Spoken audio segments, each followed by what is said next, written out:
민원연의 미디어 탈곡기 849화를 시작하겠습니다. 예, 안녕하세요. 저는 언론 권력을 감시하는 시민단체 민주언론시민연합에서 공동대표로 일하고 있는 김원경입니다. 모니터 팀장 이봉입니다. 김나래입니다. 예, 주말 잘 보내셨어요? 예, 뭐 잘 그렇죠. 쉬었죠? 예. 저는 별로 일 안 하고 잘 쉬었습니다. 네. 요즘 제가 확실히 사무처장을 그만두니 예전처럼 그 일에 대한 압박, 정신적 압박이 좀 덜해져가지고요. 주말에 일 때문에 못 쉬지는 않더라고요. 아주 좋은 현상입니다. 마음이 좀 안심이 된다? 이런 생각이 좀 들었습니다. 자, 그런데 아침에 이제 기분 좋게 출근을 했거든요. 뭔가 오늘 이번 주 한 주에 해야 될 일이 너무 많기 때문에 멘탈을 잘 관리하자 이런 생각을 하고 기분 좋게 출근을 했는데 매우 슬픈 소식이 있어서요. 잠시 후에 그 이야기 드리고요. 먼저 우리 사무처 활동가와 사무처장님은 그리고 김서중 상임 공동대표님은 지금 바로 이 시간에 법원 아니죠? 검찰청 앞에 가 있습니다. 그래서 그 소식부터 같은 시간에 벌어지는 일인데 네. 그 영상은 잘 녹음해서요. 녹화해서 저희 미디어 탈곡기 안에 잘 녹여서 또 보여드릴게요. 그런데 왜 가셨는지는 이야기를 해야 되겠죠? 네. 또 고발하러 갔죠? 2차 고발을 하기로 했습니다. 그동안 계속 법적 검토도 하고 고민을 했는데요. 고발을 하지 않으면 이 사람들에 대한 추가 조사가 제대로 진행이 안 될 수도 있다라는 판단을 했습니다. 누구냐면요. 우리가 채널 A의 이동재 기자와 성명불상의 검사를 고발했었잖아요. 1차 고발에서는 그렇게 두 분을. 네, 그렇게 두 분을 했었죠. 했었는데요. 지금 채널 A의 진상조사 보고서에 따르면 홍성규, 배혜림, 백승우 기자 이 세 분은 거의 이동재 기자와 공범에 가깝다라고 말할 수 있을 정도로 깊숙이 이 사태에 연루가 돼 있는. 네네. 네. 그래서 분들이죠. 이 사람들도 강요 위반 혐의로 고발을 하기로 했습니다. 네. 여기 이제 홍성규 기자는 사회부장, 네. 배혜림 기자는 사회부 차장, 법조팀장 역할을 하고 있었고, 백승호 기자는 이제 이 사건에서 그리고 채널A 진상조사 보고서에서 이동재 기자의 후배 기자로 나오는 그렇죠. 분이고, 이분은 사실 같은 팀에서 일하신 거죠. 예. 이 사안을 같이 취재하신 거고. 이 제보자를 취재하는 과정, 우리가 협박 취재라고 부르고 있는 네네. 그 취재를 함께 한 분이에요. 그렇죠. 이 백승호 기자는. 네네. 그래서 대화를 나누는 것도 보면은 그 검사장으로부터 어떤 협조나 또는 취재 지시 같은 걸 우리가 받았다고 의심하고 있는데 그런 부분에 있어서도 상당 부분을 공유하고 있는 것으로 채널의 진상조사 보고서에도 나타납니다. 네네. 예. 자, 그래서 지금 저희가 자세히 말씀드리지 않아도요. 이따가 변호사 분이 왜 이 세 사람을 우리가 추가 고발했는지 이야기할 거고 또 김서중 대표님께서도 말씀하실 거고 그래서요. 또 저희가 이야기하는 것보다 현장에서 직접 말씀하시는 걸 들려드리는 게 더 정확할 것 같아서 저희는 요 정도로만 소개를 드리고요. 이후에 변호사와 그 대표님의 말씀 등 이런 것들을 좀 우리 김나래 PD가 잘 편집해서 여러분들한테 전해드리면 좋겠습니다. 채널의 협박 취재 및 검언 유착 의혹사건 추가 고발장 접수 언론 회견을 시작하도록 하겠습니다. 저희 김서중 민원연 상임 대표님, 그다음에 법률대리 이대호 변호사님, 그리고 오늘 함께해 주신 전국 언론노조 오정훈 위원장님 세 분이 함께해 주셨고요. 그래서 우리는 그 수사가 제대로 진행이 돼서 빠르게 밝혀져서 언론계의 반저널리즘 행태가 조금이나마 바뀌는 계기가 되길 바랬습니다. 그러면서 동시에 채널A에서 자체 진상조사를 한다고 해서 채널A가 자체 진상조사를 통해서 다시 한번 언론사로서 환골탈퇴하는 계기를 갖기를 바라는 마음이 있었습니다. 그러나 이미 보고서에서 밝혀진 바와 같이 채널A는 자체 진상조사를 통해서 사안이 기자 개인의 일탈 행위라고 결론을 내렸습니다. 저희는 애초부터 문제의식을 갖고 있었지만 채널A의 자체 진상조사가 과연 적절했는가에 대한 의문을 가지고 있습니다. 여러분도 알다시피 이 사안은 기자 개인의 일탈이라고 알려져 있지만 여러 가지 정황으로 볼 때 채널A라는 언론사가 관여되어 있는 조직적인 사안이라고 저희는 보고 있었습니다. 따라서 이런 외부의 의혹에 제대로 대처해서 정확한 진실을 밝히려면 채널A는 의혹의 당사자들을 진상조사에서 배제될 뿐만 아니라 좀 더 공명정대하게 진행하기 위해서 내부만이 아니라 외부가 관여하는, 그래서 신뢰성을 보장받는 그런 위원회를 설치해서 조사를 했어야 마땅하다고 봅니다. 하지만 여러분도 알다시피 조사 대상이라고 볼 수 있는 김차수 대표가 진상조사위원장을 맡았습니다. 자기가 위원장을 하면서 자기에게 불리한 결론을 낼 수 있을 거라고 아무도 믿지 않습니다. 저희도 믿지 않습니다. 그래서 채널A 진상보고서에 대해서 저희는 아직도 사건의 진상을 건드리지 않았다. 그래서 이런 사건의 진상이 좀 더 정확하게 명확하게 밝혀질 필요가 있겠다고 생각했습니다. 그런데 채널A 진상보고서가 미흡함에도 불구하고 이것이 기자 개인의 일탈이 아니라 채널A의 조직적 행위임을 생각해 볼 수 있는 단초들이 그 안에 들어있었다고 봅니다. 그래서 다시 한번 추가 고발을 통해서 검찰이 제대로 수사를 할 수 있는 계기를 만들고자 합니다. 여러분도 보고서를 보신 분들 알겠지만 거기에는 이동재 기자나 또는 동료 기자 그리고 사회부 차장과 부장이 이의 진행 상황을 서로 보고하고 지시하는 주고받는 관계를 살펴볼 수가 있습니다. 그렇다면 이거는 기자 개인의 일탈이라고 결론을 낼 수 없는 것인데, 그럼에도 불구하고 채널A는 기자 개인의 일탈이라고 결론을 내렸습니다. 우리는 아까도 말씀드린 것처럼 검찰이 명확하게 그 진상을 밝히기 위해서 최대한의 수사를 진행할 것을 강력히 촉구하는 의미로 추가 고발을 진행합니다. 지금까지 우리의 기대에는 검찰의 수사가 미진하다는 그런 상태로 보입니다.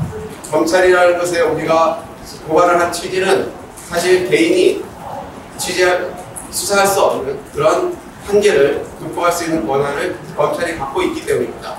따라서 검찰이 우리 사회의 진실을 밝히지 않는다면 어느 누구에게 우리가 의지할 수 있겠습니까? 그런 의미에서 검찰에 대한 기대를 많이 했는데 이번에 그 진행되는 검찰의 수사를 보면서 매우 실망스럽기 짝이 없습니다.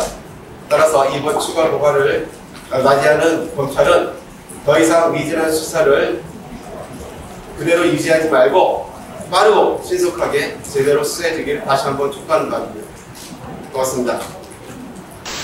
오늘 고발 대리인을 맡고 있는 법무부인 덕수의 이대호 변호사입니다. 먼저 1차 고발과 2차 고발의 적용 법조가 달라진 경우에 대해서 먼저 간략하게 설명을 드리겠습니다. 1차 고발 당시에도 이미 설명드린 바 있지만 사건은 강요죄가 성립될 수 있는 사안입니다. 다만 1차 고발 시에는 기자의 협박 행위에 좀 더 초점을 두고 이를 사회적으로 부각시킬 필요가 있다는 판단하에 협박죄로 고발을 했던 것인데, 이후 수사기관에서는 강요미수죄를 혐의를 적용해서 조사를 진행하고 있기 때문에 그와 적용법을 일치시키기 위해서 추가 고발에는 강요미수 혐의를 적용해서 고발장을 제출하게 됐습니다. 다만 강요미수나 협박미수는 구성 요건이나 재질 혹은 법정 형에 있어서 큰 차이가 있는 것은 아니기 때문에 이번 사건을 바라보는 윤석열 측의 입장이나 법률적인 판단에 큰 변화가 생긴 것은 아니라는 점을 말씀드리고 합니다.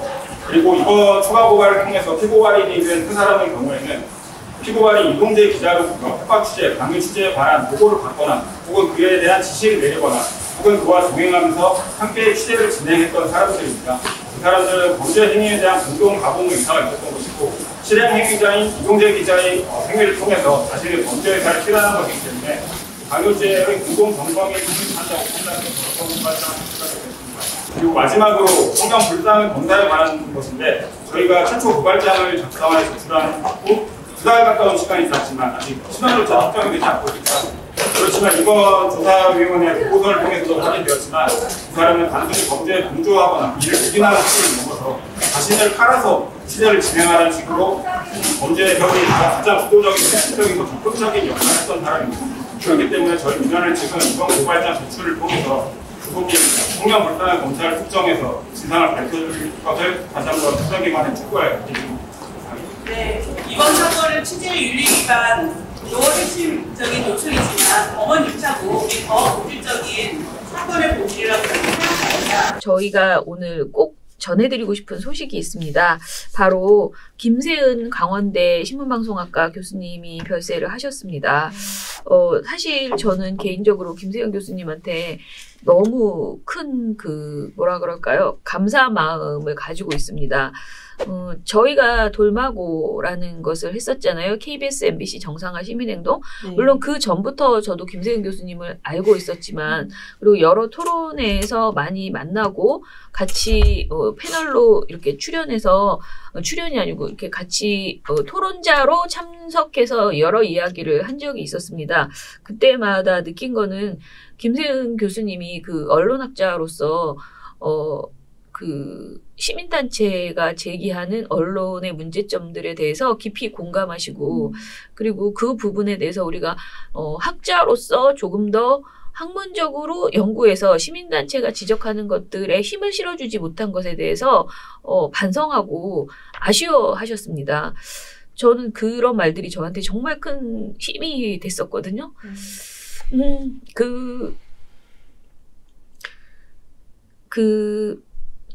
어떤 주제, 뭐 세월호든 어떤 주제로 우리가 토론을 나갈 때마다 어떻게 방송이 이렇게까지 피폐해졌고 어떻게 언론이 이렇게 망가졌느냐를 왜 우리가 그때그때 시의적절하게 빠르게 언론학자들의 어떤 그 연구 결과가 나오지 못했는지에 대한 반성이 된다라고 하셨어요. 그걸 맨 앞에 서서 매일매일 그렇게 모니터 보고서를 내주는 그 민원연 등 단체들에 대해서 이제 비판보다는 아무튼 칭찬 그리고 미안함 그런 감정을 진짜 여러 번 얘기를 해주셨고요. 돌마고를 할 때는 그때 마침 김세은 교수님이 MBC의 경영평가위원이었어요. 네. 근데 MBC의 경영평가서가 얼마나 많이 난도질 당했는지에 대해서 김세은 교수가 아니었다면은 그때 당시에 그것을 폭로하지 못했을 겁니다. 알려지지 않았을 겁니다. 네, 근데 김세은 교수님이 굉장히 용감하게 어떻게 보면요 이게 되게 쉬운 일이 아니에요. 네. 어찌됐든 간에 당시에 2017년 그 9월에 박문진이 그러니까 경영평가 보고서라는 거는 MBC, KBS의 경영을 평가하는 보고서예요. 그런데 그 보고서에 저널리즘 평가도 있거든요. 그러니까 보도부문 평가가 평가도 있어요. 있지만 예. 근데 저널리즘 평가에 김세은 교수가 참여를 했던 거거든요. 그래서 이 경영평가 보고서 내에서 본인이 적은 부분을 그 박문진에서 막 임의 수정을 하거나 수정을 압박하는 일이 있었습니다. 강하게 압박한 거죠. 네, 네. 수정문을 실제로 제시하기까지 했고요. 그래서 굉장히 상당한 심리적 압박을 받았음을 김세은 교수가 폭로를 했고요. 그 최종 보고서 검토회의 자리에서 김 교수는 박문진으로부터 노사 문제는 보도시사 분야가 아니고 경영 분야로 옮길 것을 강요받았고요. 그리고 각종 단정적인 의견 및 표현을 수정할 것을 요구받았다고 합니다. 그런데 이분이 쓰신 게 뭐 엄청나게 대단한 사실 내용도 아니에요. 그러니까 정말 그때 당시에 MBC가 얼마나 엉망인지에 대해서, 왜냐하면 노사 문제가 심각했잖아요. 노동자들을 다 그렇게 어떻게 보면 정말 일할 수 있는 양심적인 언론인들을 다 이상한 자리에 배치하고 뭐 스케이트장 네, 그건 뭐 기억이 이렇게 아직도 막 나요. 했었잖아요. 네. 그런 부분들 때문에 저널리즘에 대한 부분이 보도 부분이 제대로 이루어지지 못했다라는 것을 언급한 부분이었는데 이런 것조차도 수정하라라고 했다는 거.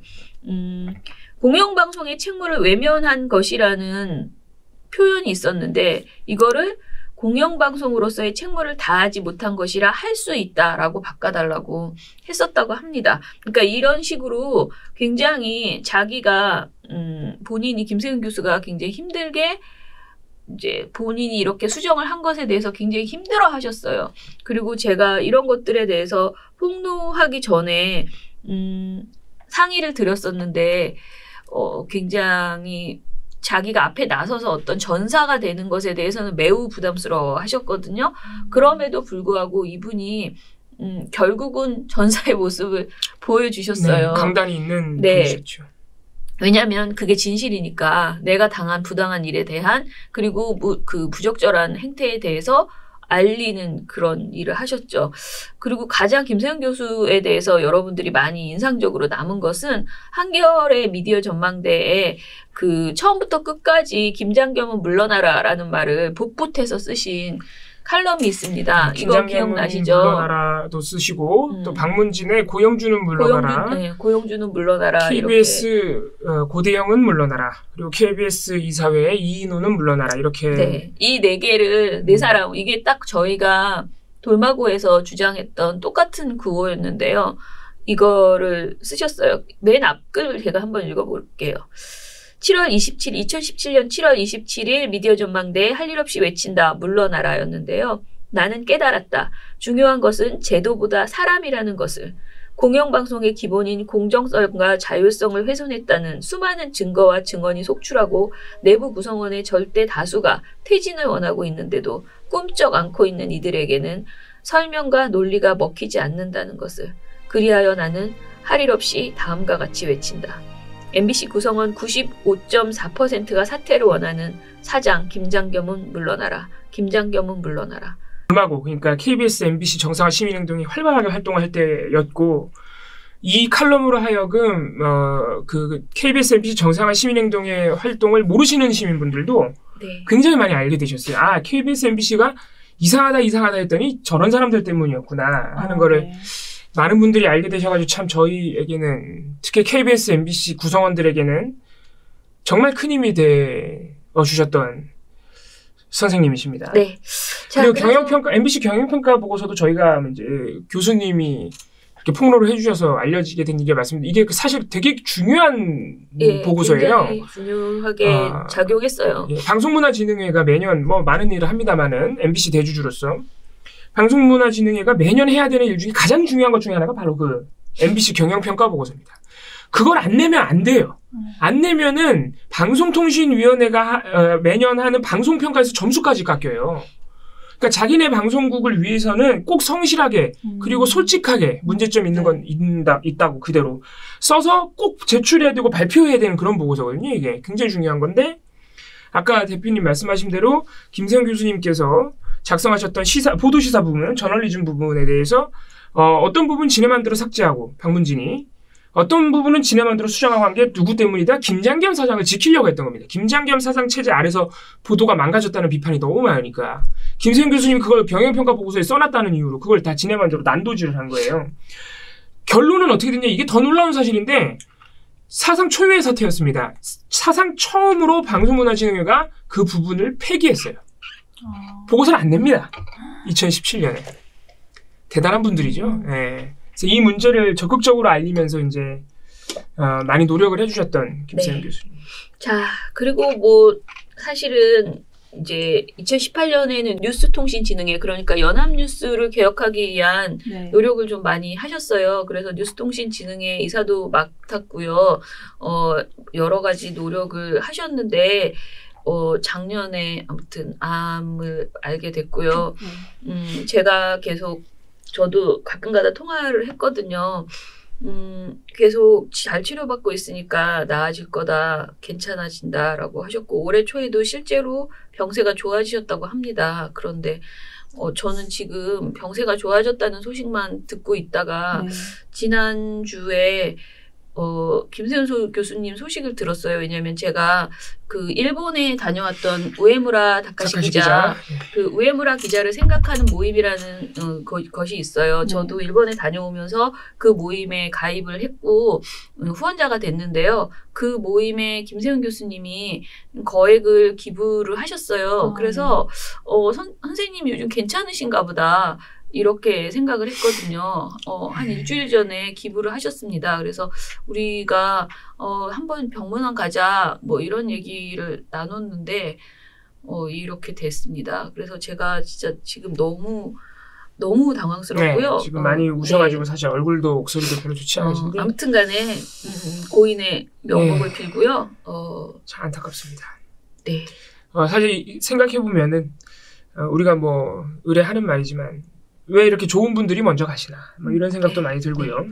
그래서 언론 문제를 언론학자들은 당연히 언론을 직시하고 언론을 연구하다 보니 언론에 문제가 많다는 사실, 그럼에도 언론을 버릴 수 없고 정말 고쳤어야 된다는 사실을 늘 절감하고 계시잖아요.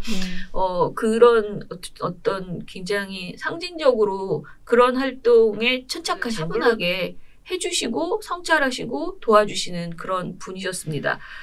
고인의 명복을 빕니다. 네.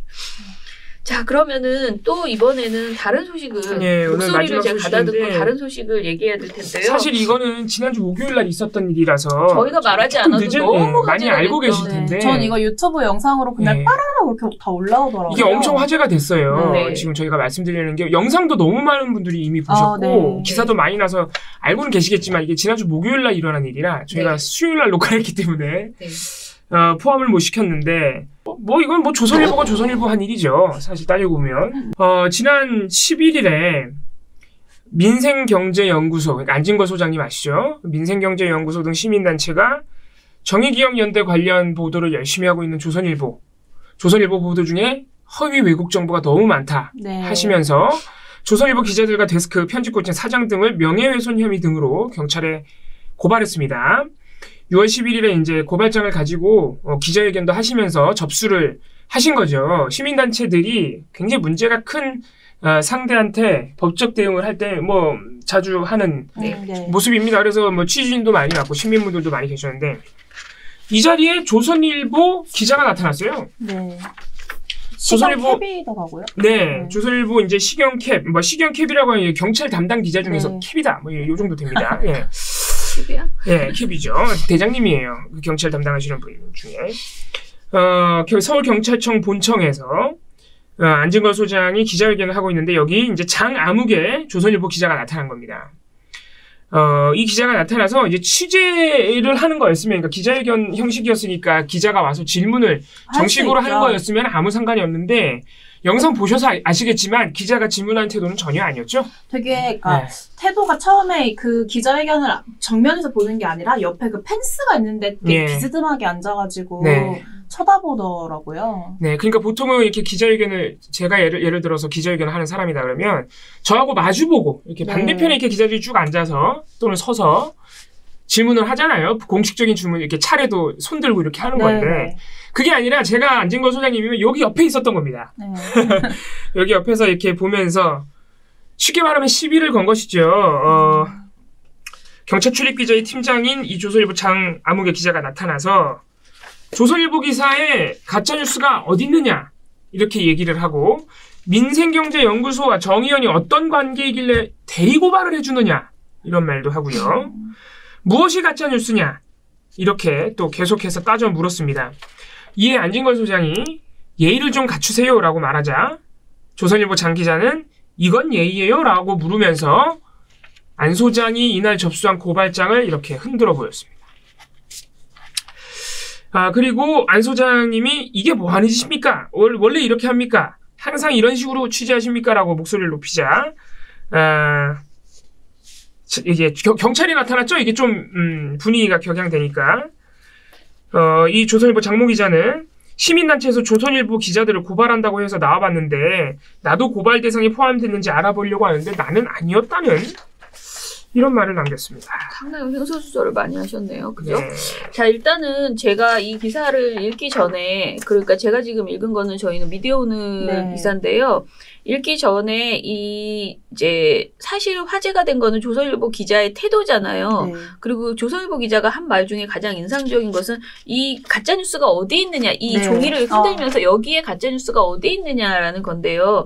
그래서 이 부분에 대해서 저도 좀 설명이 좀 필요하다라고 생각하는데 사실 저는 조선일보 보도를 가짜뉴스다 라고 단정적으로 말하는 것은 매우 위험하다라고 생각을 합니다. 왜냐하면 조선일보 보도가 전체가 지금 안진걸 소장이 그 지적한 이렇게 내놓은 보도 전체를 가짜 뉴스라고 한 적 없어요. 고발장에도 안진걸 소장은 가짜 뉴스라고 하지 않았습니다. 외국 보도라고 했습니다. 네. 외국 보도. 그런데 이 사람이 자기가 프레임을 그렇게 잡고 여기에 가짜 뉴스가 어디 있느냐라고 조선일보 기자가 말했거든요. 근데 이거를 많은 사람들이 그래 조선일보가 전체가 가짜 뉴스는 아닐 텐데 안진걸 소장이 좀 오버하는 거 아니야? 이렇게 생각할 수 있다는 않습니다. 거예요. 아니 예. 저는 그럴 수 있어요. 아니 그러니까 그렇게 생각하실 수는 있는데 왜냐면 우리가 가짜 뉴스에 대한 말이 너무나 남용되고 있다는 거예요. 그래서 기사 중에서 그 왜곡 편파 보도와 우리가 말하는 가짜 뉴스라고 할 수 있는 허위 조작 정보, 이 가짜 뉴스는 굉장히 광범위한 부분에 이렇게 차지하고 있어요. 저도 그 뉴스공장에서 가짜뉴스 전담반에 나가잖아요. 근데 제가 그 가짜뉴스 전담반에 나갈 때 조선일보 보도도 가끔가다 얘기하잖아요. 네. 그러면 그게 다 가짜뉴스라고 사람들이 생각하지만 사실은 저는 왜곡 편파 보도입니다. 이 보도는, 이 부분은 굉장히 편향적입니다. 이렇게 말을 하고 명백하게 오보인 것은 이것은 오보입니다라고 말을 해요. 왜 제가 이렇게 이 얘기를 길게 하냐면 가짜뉴스라는 말을요. 나한테 불리한 거면 다 가짜뉴스라고 하고 있다. 여당이든 야당이든 누구든. 그래서 가짜뉴스라는 말이 오염돼 버렸다. 이런 말이 굉장히 많이 양쪽에서 다 공감하는 말이에요. 그래서 가짜뉴스라고 하기보다는 되도록이면 정확하게 지적하는 거. 오보다. 그리고 왜곡 보도다. 편향적인 네. 보도다. 편파적인 보도다. 이렇게 그 보도에 걸맞게 지적하는 게 좋고요. 그리고 허위 조작 정보. 우리가 말하는 유튜브나 SNS에서 막 도는 그것은 또 허위 조작 정보라고 얘기하는 게 지금으로서는 그 어떤 그 상황을 가장 정확하게 표현하는 것이 그게 되게 좋다라는 이제 생각을 저희가 갖고 있기 때문에 맨 처음에 안진걸 소장이 조선일보가 가짜뉴스다라고 하면서 고발을 했나? 이렇게 생각을 했어요. 그런데 실제로 고발장을 읽어보면요. 왜곡 보도다라고 네. 얘기하고 있어요. 명예를 심각하게 훼손한다. 뭐 네. 이런 네. 내용들이죠. 예, 그리고 고발장에 보통 가짜뉴스라는 용어 자체를 안 씁니다. 아. 보통은 쓰지 않고요. 안 소장이 말한 것은 있어요. 뭐라고 했냐면요. 정의연이나 시민단체가 잘못한 것을 지적하는 보도는 좋다. 조금 억울할 수 있어도 보도가 편향적이어도 감내할 수 있다.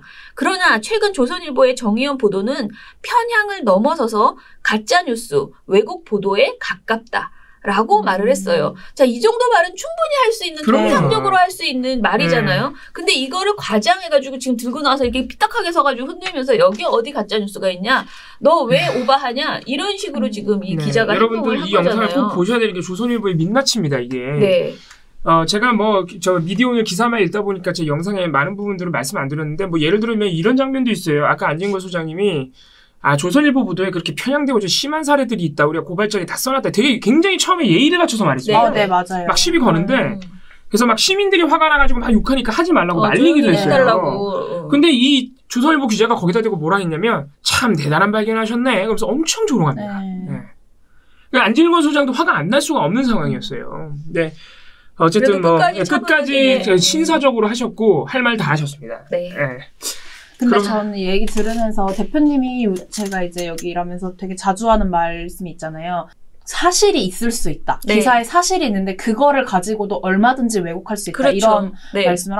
말씀을 자주 하셔서 좀 그 연장선에서 아까 얘기하신 게 네. 네. 연결된다라는 생각이 네. 들어요. 진짜 사실 조선일보를 우리가 가짜뉴스라고 하기 어려운 측면도 있지만 진짜 교묘한 가짜뉴스라고도 할 수 있는 지점들이 가장 대표적인 게 윤미향이 김복동 장학금으로 자기 딸 학비 썼다고 말했다. 이 보도가 가장 대표적이에요. 그렇죠. 이 보도는 거짓말이 어땠어? 없어요. 네. 윤미향 의원이 실제로 옛날 페이스북에 그렇게 썼어요. 썼다고. 하지만 사실은 그러니까 사실은 근데 그 우리가 알고 있는 김복동 장학금이 아닌데 또 윤미향 네. 의원이 거기에 김복동 장학금이라는 말도 썼어. 본인이 할머니가 주신 돈이 너무 고마워서 그걸 장학금이라는 말로 표현했잖아. 할머니 너무 감사해요라고 하는 하면서. 그런 뜻에서 그러니까 진짜 거기에 거짓이 하나도 없는데 이 전체가 다 그 사람에게 완전 거짓된 프레임을 네. 씌우는 보도인 거죠. 진짜로 존재하는 SNS 글 하나에다가 그런데 저때 당시에는 김복동 장학금이 없었어. 그것도 사실은 맞아. 이것도 다 사실이야. 이거 우리가 아는 김복동 미치겠네. 장학금은 2019년이 돼야 시작됐거든. 요런 말을 하나 붙여주는 순간 김복동 장학금을 유용한 사람이 되는 거죠. 그런 인상을 만들어주는 거죠. 그래서 사실 조선일보는 이런 얘기 들어도 딱히 할 만한 그런 기사 왜 쓰겠어요? 일부러 쓰는 겁니다. 일부러 쓰는 거죠. 예. 아무튼 안진걸 소장님이 저희 민원연이 하지 못한 그 일을 시원하게 일단은 해주셨고요. 네. 저희는 대신에 이 채널A 문제를 고발을 하러 갔으니 네. 서로 앞으로 같이 잘 조선일보에 대한 대응이나 이런 언론개혁을 위한 운동을 발걸음. 함께 잘 해 나가면 좋을 것 같습니다. 자, 그러면은 제가 이렇게 울었다 웃었다 해서 참 심란하네요. 댓글 좀 읽고 네. 오늘 방송 마무리할게요. 네. 네. 프로님께서 대한민국이 선진국과는 너무나도 여전히 멀고 아득한 40%가 미통닭인 나라. 미디어 탈곡기를 보는 사람이 100명이 안 되는 나라. 100명 됩니다. 미친 개의 언론이 밥 먹고 떵떵거리며 사는 끔찍한 지옥. 하셨습니다. 아유, 댓글 너무 감사한데 사실관계를 바로 잡자면 100명은 넘죠. 미디어 탈곡기 보는 분 100명은 넘죠. 생방송으로 막 이렇게 생중계로 볼 때도 거의 네. 100명은 넘는 예, 것 100명 같은데. 넘죠. 좀 안 오시면은 100명이 좀 안 음. 되는데 그래도 주로 보통은 120에서 160 정도 오신다. 예, 보통은 넘고요. 구독자 1만이니까. 네. 100명은 넘는 것 같습니다. 감사합니다. 지금 1,300명을 넘어가고 있습니다. 예. 네. 우효님, 저희가 지금 847회 방송 이재용 부회장 구속영장 기각 다뤘던 방송 댓글 읽어드리고 네네. 있습니다. 우연님 자신들을 위협할 것 같으면 빨아들고 아니면 덤벼드는 기자정신을 팔아먹은 기레기들 윤미향 의원에게 한 번만큼이라도 이지용에게 해보렴. 네. 한 반만큼이라도네요. 예, 아무튼 윤미향 의원은 너무 무리하게 보도하면서 왜 이재용 부회장을 이렇게 봐주느냐 뭐 이런 문제 제기시죠. 욜로님께서도 국정농단과 관련된 범죄가 거의 드러난 사건에 압수수색이 30여 차례, 고등학생 표창장으로는 80차례 하지 않았나? 라고 써주셨는데 저는 이 30과 80은 다 모르겠는데 확인을 해봐야 돼요. 네, 어찌됐든 만약에 이게 사실이라면 굉장히 놀랍네요. 언론이 나라를 망치고 있어요. 유유. 주현아님이 써주셨습니다. 김민선님께서 상당히 좀 참고해야 할 만한 댓글을 달아주셨는데요. 미디어오늘에서 쓴 민생경제연구소 안진걸 소장과 조선일보 기자의 그 설전 기사. 왜 이런 기사에서 안진걸 소장님 이름만 나오고 조선일보 기자는 이름이 안 나오느냐? 왜 다들 그렇게 보도하느냐? 잘못은 기자가 있는데 왜 기자 이름을 밝히지 않는 것이냐라고 충분히 할 수 있는 문제 제기라고 예. 생각합니다. 문제 제기를 강력하게 하셨습니다. 그러니까요. 네. 김정희님께서 김진동 판사는 삼성 재판을 왜 2번이나 했습니까? 그것도 불법으로 무작위 추첨인데 무효하고 김진동 판사로 지목해서 교체했습니다. 페이스북 이정희 계정. 이렇게 해서 글을 올려주셨는데요. 이것도 또 확인해 봐야 되겠네요. 그죠? 네. 박승무당님. 오, 제가 요즘 관심 있는 분야네요. 힘내세요. 윤미향 응원합니다. 민원연. 이렇게 써주셨어요. 네, 감사합니다. 황언주님 같아요. 기레기들의 스토킹 보도를 대단한 탐사 보도로 포장하느라 애쓰네요. 어이없고 힘이 빠집니다. 언론이 아닙니다. 삼성 관보가 많은 줄은 알고 있었지만 그 돈에 대한 충성심이 눈물겹네요. 라고 네. 읽어주셨습니다. 파란구름님 댓글은 뒷부분을 읽으면 안 될 것 같아요. 그죠? 네. 네. 읽어주세요. 이재용과 삼성을 구분하지 못하는 언론들. 삼성의 리스크는 오직 이재용뿐이다. 언론들과 검찰 판사의 행태가 정경심 교수 때와 정반대이다. 검찰 언론 재벌 사법개혁 4대 개혁 해야 한다. 이 주체들의 콜라보레이션이다. 이렇게 지적을 해주셨고 뭐 뒤에 보면은 이제 기자들의 취재가 스토킹을 넘어서 관음증 환자 수준 아니냐 이런 지적도 네네. 해주셨습니다. 그러면은 오늘 방송은 이것으로 마무리할게요. 근데 오늘 방송에서 꼭 오늘 말씀드려야 되는 네, 이재용 공지사항이 하나 있죠. 이재용이요? 공지사항? 이봉우 네. 팀장? 예, 제가 이재용은 아니고. 우리 이봉우 팀장도 별명이 있죠. 그 이재용처럼 뭐였지? 제가 딱 이봉우니까 BW. 우리가 한동안 항상 봉우 씨를 BW라고. 왜 이유가 있었나요? 이재용 그냥 때 네. 그 재용을 또 그렇게 계속 영어로 항상 아. 보도에서 나오잖아요. 그래서 그때 별명으로 우리 BW도 있다. 우리에게는 BW. 여기 약간 이명박을 MB라고 그렇죠. 하듯이. 네네. 시청자분들도 BW라고 많이 불러주셨는데 네. 지금도 부르시더라고요. 그쵸. 실시간 BW라고 댓글에서. 많이 네. 합니다. 자, BW의 거치에 대해서 얘기해볼까요? 거치요, 예. 우리 미디어 탈곡기 시청자 여러분들과 민원연 회원분들께 처음 말씀드리겠죠. 두 번째 말씀드리면 이상한 거지. 너무 늦게 말씀드리는 것 같아서 죄송한데, 예, 제가 이제 민주언론 시민연합을 떠납니다. 안 돼. 즉 미디어 탈곡기도 떠납니다. 안 돼. 예, 이번 주 금요일 방송까지만 하고, 맞죠? 이번 주 금요일까지는 지금 네, 제가 하는 게 네, 맞나요? 네, 맞아요, 예, 계획상으로. 맞아요. 예. 이번 주 금요일 방송까지만 하고, 이제 저는 물러나겠습니다. 그동안 참 많이 부족한데도, 이렇게 분리된 미디어 탈곡기 채널에 무려 1만 명의 구독자를 빠른 시간에 만들어주시고, 또 여러모로 저를, 또 우리 대표님을, 우리 PD님들이 두 분이라 가지고 제가 거친 게, 나래 PD, 이정희 PD, 저희들 그렇게 많이 응원해주시고, 항상 잘한다고 우쭈쭈 해주신 우리 시청자 여러분들께, 또 민원연 회원분들께 너무너무 감사드리고, 지난 5년, 제가 5년 살짝 넘었습니다만, 지난 5년 동안 정말 행복했고, 특히 미디어 탈곡기 하면서 정말 행복했고, 의무감을 많이 느끼면서 했습니다. 동시에 힘들어요. 힘듭니다, 여러분. 예. 그래서 저도 이제 재충전의 시간을 가져야 하니 미디어 탈곡기와 민주언론 시민 연합을 떠나서 좀 쉬다가 또 다른 좋은 일 있는지 한번 찾아보고 안 되면 돈이나 벌겠습니다. 그동안 여러분 만나뵐 수 있어서 너무 감사했고 제가 또 7월 말까지는 저널리즘 토크쇼 제이는 나갑니다. 거기 또 그게 그렇게 얘기가 돼가지고 또 수요일마다 거기 라이브 보시면 저를 또 볼 수는 있습니다. 라이브에 댓글이라도 달아야겠어요. 미디어 탈곡기에서는 제가 안 나오지만은 우리 또 다른 활동가들이 워낙 방송 잘하는 거 다들 아시죠? 그래서 이제 저는 없더라도 다른 활동가들이 와서 또 재미있게 더 유익한 내용으로 채워주실 겁니다. 민원연의 민주언론 시민연합 채널에 영상들 많이 있습니다. 여러분 미디어 탈곡기 채널과 민주언론 시민연합 채널 둘 다 구독하셔야 돼요. 지금 거기는 3만 여긴 1만이거든요. 예, 둘 다 구독해주시고 둘 다 실버 버튼 받아야 되는데 영상 컨텐츠 많이 공유해주시고 앞으로도 많이 응원을 해주시길 바라겠습니다. 저는 금요일까지만 하고 물러나겠습니다. 근데 금요일에도 마지막 인사 한 번 더 하셔야 되는데 그때 더 거창하게 많은 말씀 해주실 거죠? 그때는 간단하게 해도 되고 오늘 이렇게 할 말을 다 해놔야 제가 마음 가볍게 예. 금요일에 눈물의 인사 제가 기대하고 있고요. 눈물? 예, 좋아가지고 지금 방방 뛰고 있는데 지금 눈물이 나오고 있습니까? 안약 준비하시고요. 제가 좀 눈물이 나오려고. 아무튼 저는 BW 때문에 정말 큰 힘이었고요. 네. BW 덕분에 민원연이 저는 이렇게 잘 됐다고 생각을 합니다.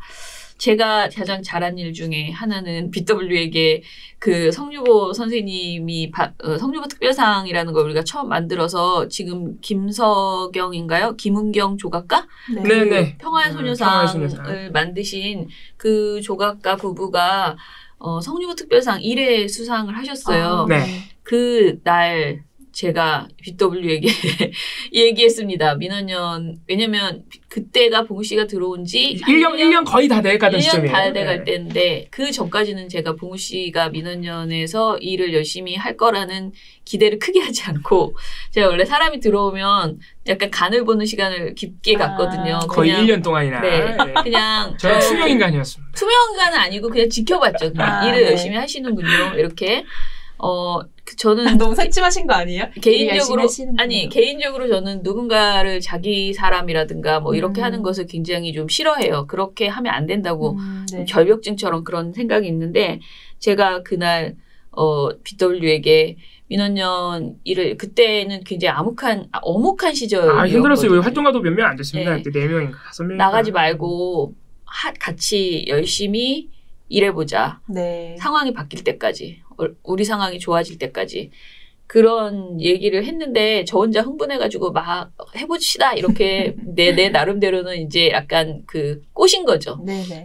그런데 BW가 이건 뭐지? 그런 표정으로 저 사람 왜 저러지? 그런 표정으로 갑자기 만담이 되고 있네 오늘. 그런 표정으로 쳐다봤는데 저는 그 이후로 봉우 씨가 정말 저는 제 생각엔 제 기분인지 모르지만 그 전에도 열심히 했지만 훅 더 열심히 잘 어떤 언론 문제를 쓰는 거에 있어서 저 정말 되게 많이 고마운 게 많거든요. 네.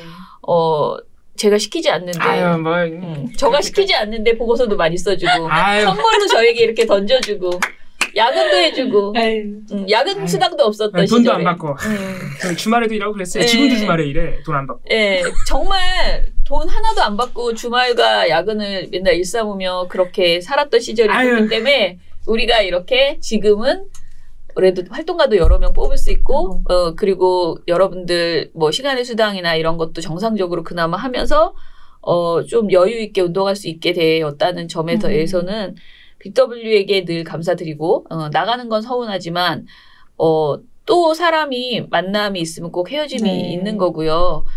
그래서 여기 남아있는 많은 활동가들이 더 잘해줄 것이다 라고 믿고 또 BW도 뭐 이재용처럼 큰 돈을 벌진 못하겠지만 갑자기 왜냐면 항상 이재용이랑 비교됐었거든 우리가. 그러나 그보다 더 훌륭하신 분으로 앞으로 일취월장할 거라고 믿습니다.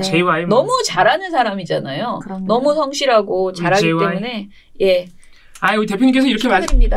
그만둔다 그러니까 너무 과찬이신데. 과찬 아닙니다. 그렇게 진짜로. 저도 온 지 얼마 안 됐지만 이봉호 팀장님이 되게 챙겨주고 제 역할에 대해서 쉴드를 많이 해줬거든요. 그래서 되게 감사한 점이 많은데 이렇게 간다고 하니 너무 아쉽네요. 그죠. 전 보내고 사실 싶지 않거든요. 저희가 나래 씨 때문에 고민을 많이 했어요. 네. 왜냐하면 새로 PD가 바뀌었는데 사람이 바뀌면 너무 당황스러워 하실 것 같고 그래서 이봉호 팀장 사표를 받은 다음에 가장 먼저 떠올린 것은 나래 씨였습니다. 그럴만해. 그럴만합니다. 탈북기가 참 걱정이다 그랬는데 어찌됐든 제가 잘 이봉호 팀장의 공백을 다른 분과 잘 맞춰서 이렇게 연결해주는 그런 역할을 하고 해보겠습니다. 네. 감사합니다. 자, 그러면 오늘 방송 이것으로 마무리할게요. 민한년의 미디어 탈곡기는 내일도 열심히 털어드리겠습니다. 탈탈탈 안녕.